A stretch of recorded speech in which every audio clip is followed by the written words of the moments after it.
Magandang araw sa lahat. Welcome po ulit dito sa atin channel ang Biyahe e Komida. Maraming salamat sa lahat ng nag-subscribe, indeed. Punta tayo sa atin topic. Marian Rivera at Lovie Poe, banggaan sa box office. Sino sa pagitan ni Marian Rivera at Lovie Poe ang maghahari supreme sa box office? Magkasabong sa takilya ngayong October 16, 2024, Miyerkules, ang dating co-stars na sina Marian Rivera at Lovie Poe. Nagkasama noon ang dalawa sa Temptation Island, 2011, movie, kung saan gumanap si Lovie bilang Christina G. at si Marian bilang si Serafina L. Bida si Kapuso primetime queen Marian bilang teacher na ina ni Will Ashley sa political thriller satire drama na Balota, sa panulat at direksyon ni Kip Ebanda. Ang setting nito ay 2007 elections sa isang munting bayan kung saan wagas ang labanan ang dalawang mayoralty candidates. Bida ang Philippine Supreme Actress na si Lovie Poe bilang isang abogada sa sensual movie na Guilty Pleasure sa direksyon ni Connie Macatuno.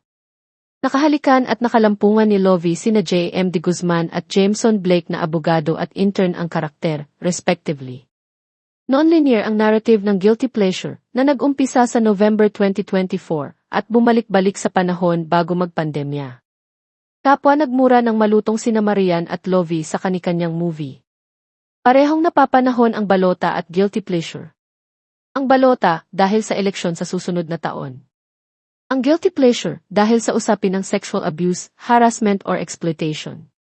1 hour 42 minutes ang running time ng Balota, na rated R13 ng MTRCB, samantalang R16 ang Guilty Pleasure na ang running time ay 1 hour 59 minutes. Top grosser ang Balota sa Cinemalaya XXX, loob lalim lakas noong August 2 to 11, 2024. Tinanghal doon na Best Actress si Marian, katabla si Gabby Padilla ng Kono Basho. Totoo ba na triple tie sana roon sa pagka-Best Actress at wag rin sana ang co-star ni Gabby na si Arisa Nakano? Ang unang Best Actress Award ni Lovie ay para sa 6th Cinemalaya Film Fest, 2010, para sa pelikulang Mayuhan. Noong taong iyon ay nag-Best Actress din si Lovie sa FAMAS para sa pelikulang Sagrada Familia. First Cinemalaya movie ni Marian ang Balota, na ayon sa Facebook page ng GMA Pictures ay opening today sa 168 cinemas nationwide. Maliban kina Marian at Will, nasa cast din ng Balota sina Nico Antonio, Royce Cabrera, Rahel Birria, Sue Prado, Esnar, Sasa Girl, Donna Cariaga, Joel Saracho, Gardo Versosa at Mike Panner. First movie na pinroduce itong Guilty Pleasure sa ilalim ng C.S. Lovie Productions. Co-producer siya ng Regal Entertainment. Ayon sa Facebook page ng Regal Entertainment Inc., ay mapapanood ito sa mahigit 135 sinehan. Mga co-stars ni na Lovie, J.M. at Jameson sa Guilty Pleasure sina Sarah Edwards, Dustin Yu, Angelica Lau, Johnny Revilla, Soliman Cruz, Raf Pineda, Adrian Vergara, at Christian T. Ang huling primetime series ni Marian ay My Guardian Angel with Gabby Concepcion.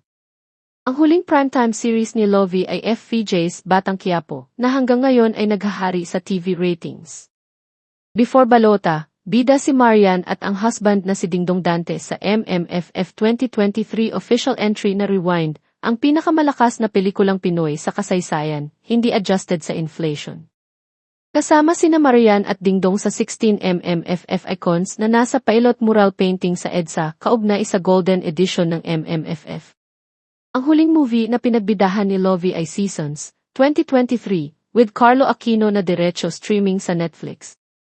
Nag-number 1 ito sa top 10 movies in the Philippines ng Netflix Philippines noong July 9 to 15, 2023. Ang 5 pang pelikulang opening today sa local cinemas ay Azrael, Smile 2, Superman, The Christopher Reeve Story, The Apprentice, at Crosspoint ni na Carlo Aquino at Takehiro Hira. Nakakatuwa lang dahil ang talent ko na si Adrian Vergara ay na-single out ng Goldwyn Reviews para sa kanyang maiksing exposure sa Guilty Pleasure na palabas na sa mga sinehan. Ang sabi, si Adrian Vergara ang may kasalanan sa pagbibigay ng pressure at joy sa mga manonood dahil sa kanyang masiglang pagganap. Sana'y parehong kumita ito at ang Balota na palabas na sa mga sinehan. I'm sure full blast ang paggamit ng Marian at Lovie Magic para mapantayan man lang ang mga naunang kumitang pelikulang Filipino. Sana, suportahan natin ang mga pelikulang ito na pinag-effortan naman talaga, in all fairness. Heto na nga. Hindi maiwasang pagtapatin ang dalawang bida ng Temptation Island, si Marian Rivera ng Balota at si Lovie Po ng Guilty Pleasure. Pagdating sa aktingan, may pruweba na si Marian dahil may bitbit na siyang Balanghay Trophy ng Cinemalaya 20. Dito kaya sa Guilty Pleasure ay magka-Best Actress si Lovie.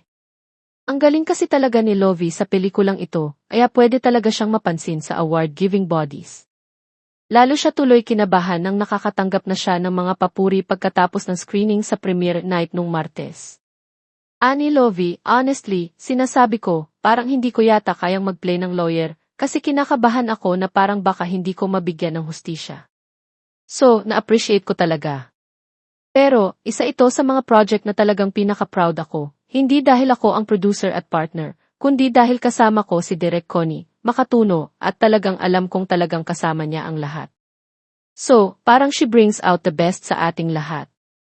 Parang ang performance ng bawat artista talaga, lahat nag-shine. Yun ang gusto ko sa kanya. Kapansin-pansin pa ang pa-fashion show ng lead stars dito sa Guilty Pleasure. Ang bongga ng pa-outfit ni Lovie rito bilang si Attorney Alexis Miranda. Love local sila rito na Filipiniana-inspired ang mga suot niya. Local siya and ang ganda ng backstories ng lahat ng tao, and it's a very intelligent film, sabi pa ni Lovie. At yan ang ating latest showbiz chika update for today. Huwag kalimutan mag-subscribe, click the notification bell for more showbiz chika updates, like and share the video at pakisuportahan po ang ating Facebook page. Maraming salamat sa lahat ng nag-subscribe, indeed. Magandang buhay sa lahat, paalam.